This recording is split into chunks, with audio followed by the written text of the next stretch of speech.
If you're coaching a team of brand new volleyball players, you don't always want to jump into the more advanced skills.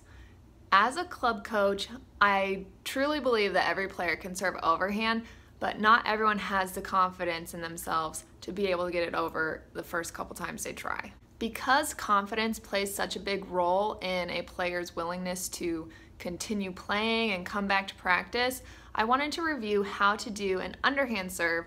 That way you can build your players' confidence, get them involved in volleyball, and move them forward so that they're ready to start the overhand serve just a little bit later on.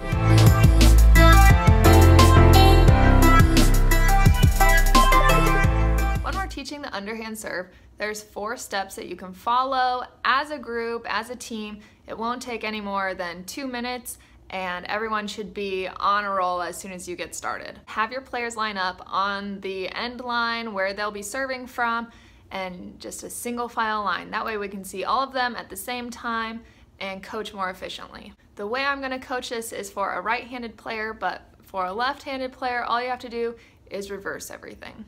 The very first step is to have your players learn the stance. So their serving stance starts with their right foot back and their left foot forward.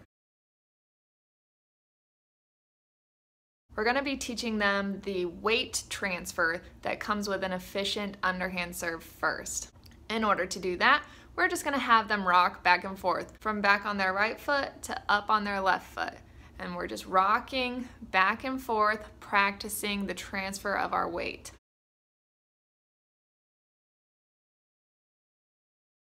The reason we want to do this is so that power comes from our full body, not just from our arms. This is really easy and it's a little silly, so your players will probably have fun with it. Once you've practiced rocking back and forth, shifting the weight from the back foot to the front foot, it's time to add in the arm swing. For an underhand serve, we're going to hold the ball in our left hand, so we'll put that in front of us, pretending to hold the ball, and practice swinging our right hand back and forth, just like we're going to when we actually make the serve.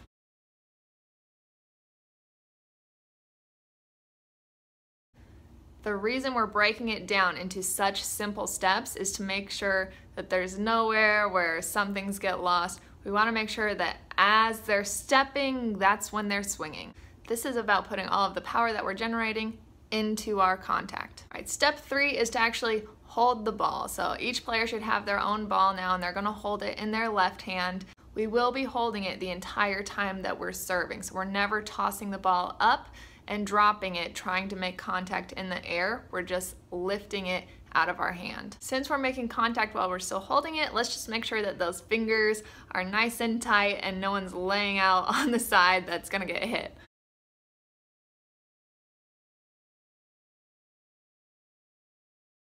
The third step is where they really practice holding the ball, making sure that it stays balanced while they're stepping back and forth swinging.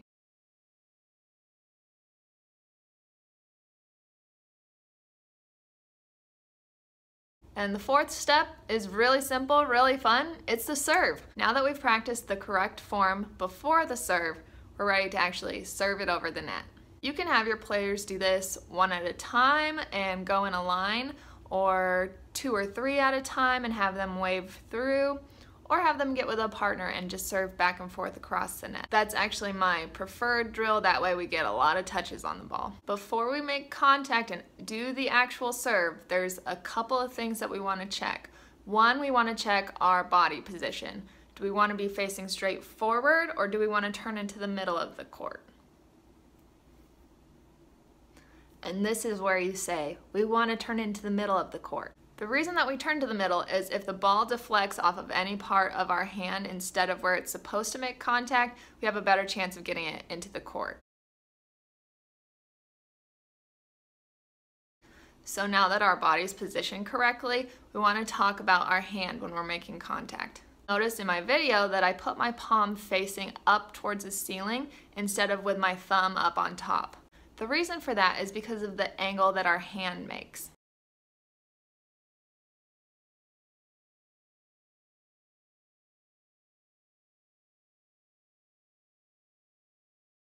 It also gives us a larger surface area to make contact with the ball, and that means that there's less chance that it's gonna go off in who knows what direction. So you may be thinking left-handed players would wanna hit with their thumb up, but no, we don't wanna do that. We wanna make sure that we have a big, wide contact area, and we'll just turn a little more towards the center. One final tip that I have for this is just to use the phrase rock and pop, because that's all we're doing. We're just rocking forward and popping the ball.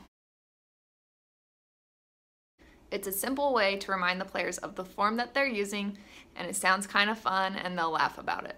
Again, the underhand serve is for new players to volleyball who just want to get the ball over and in. Even first graders can get the ball over the net with an overhand serve with training, but most younger players and new players will feel more comfortable starting with the underhand serve, getting the ball over, and having fun at practice, fun at games, and succeeding early on. Once they get a little more comfortable on the court, that's when we move to the overhand serve. I'd be happy to make a video for the overhand serve, so go ahead and hit the like button. Let me know that you enjoyed this tutorial, that you want to see more. And don't forget to subscribe to my channel. I'm posting new videos frequently talking about drills, skills, and practice ideas for you. I'm also on Instagram, Facebook, and Pinterest, so just search for @GetThePancake there and you'll find me. Thanks for watching. See you next time.